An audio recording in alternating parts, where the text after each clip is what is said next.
can see chaos at the Guatemala-Mexico border and immigration taking center stage in the national debate again, just in time for the midterm elections. Just one of the topics we talk about with the panel. Syndicated radio show host Chris Hahn making a special appearance on Justice Tonight. Senior advisor to Trump 2020 reelection, Katrina Pierson. All right, guys, you are familiar with the mob of illegal immigrants, illegal aliens, pushing through from Guatemala to Mexico against police and enforcement. And what we saw in those few seconds were virtually all men. Tell me, Chris, why these people should be allowed to enter in a mob of thousands into the United States. Look, I am for controlled borders, as are most people on the left in this country. I think that the president had an opportunity last year when Schumer and Pelosi offered him DACA for the wall, and then he was talked out of it by McConnell and Ryan because they wanted this exact issue for this exact moment. They are more concerned about the election than solving the actual problem. So your answer to these, listen, Chris, your answer to these illegals crossing and violently crossing, resisting law enforcement, all men, is because they're concerned about the Trump, Schumer, Mitch McConnell fight? No. No. I'm saying that the reason why, of course not, unless they are seeking asylum legitimately or there's a reason for them to be here, and everybody agrees with that. They need to come here legally, and there needs to be a process. And there was goodwill by both the president, Leader Pelosi, and Leader Schumer, but Mitch McConnell and Paul Ryan blocked it. I don't want to talk politics tonight, Chris. I want to talk about this mob. Okay. Go ahead, Katrina. Look, Judge, it was President Trump who nearly doubled the recipients he was willing to accept over Obama, but that's neither here nor there. And this really isn't just any mob. This is a column on the march carrying their own flag. This is an invasion. And I have to applaud the Mexican government for at least appearing to want to help with this situation, but let's not pretend this is organic.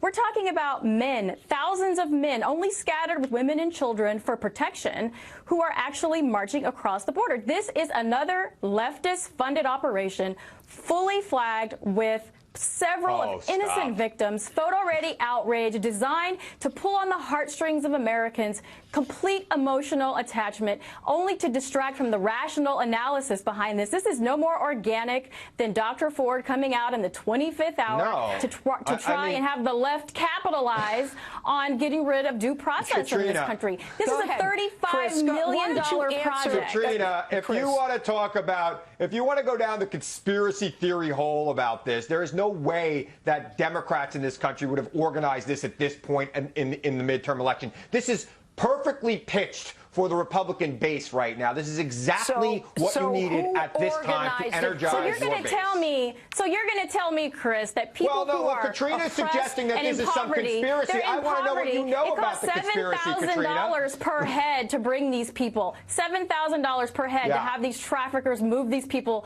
throughout the southern hemisphere. Yeah. That is $35 million. How can impoverished people do this? You're talking about a conspiracy from basically what you said was Democrats organized this in Guatemala. Somebody organized it, Chris. Not just American Democrats, leftists. All right, let me ask you this, Chris. Should they be stopped by the military at the border and turned around, and that whole mob, and unfortunately the mob thing seems to be a favorite of the left. Shouldn't they be turned around immediately? I don't even look at them. They're all men. All men. They just decide at some point they want to come to the United States all of a sudden, as opposed to last month, the month before, the month before. I think all Americans believe in a secure border, and I think there needs to be order at that border, and I think that the president was offered order at the border by Democrats, and he rejected it because he wanted because the Republicans wanted this issue at this time. He offered 1.8 million Dreamers citizenship. Well, I believe in order at the border, and I will tell you, there has been less order at the border under this president than there was before. All Americans clearly are not in support of secure borders because we have a Democrat Party in the United States that supports sanctuary cities. You can't have a secure border and sanctuary cities. That's kind of not how it works, Chris. We have to resolve the issue. Nancy Pelosi and Chuck Schumer had the perfect opportunity to resolve it, and they refused. What there is people. What there is different times when people ask for documentation. What Katrina would have to do is for police to walk up to people they suspect as being illegal and say, papers, please. That's what you want, Katrina. You're not going to come here and spin lies. There are sanctuary cities, counties, and states in this country where illegal criminals are provided more protection than American citizens. And don't you come on this show and say that that's not the case. That's it. Goodbye. Look, any American that runs into the law is asked for identification. These people, not so much. That is sanctuary, Chris. Thanks, guys. Thank you. Bye.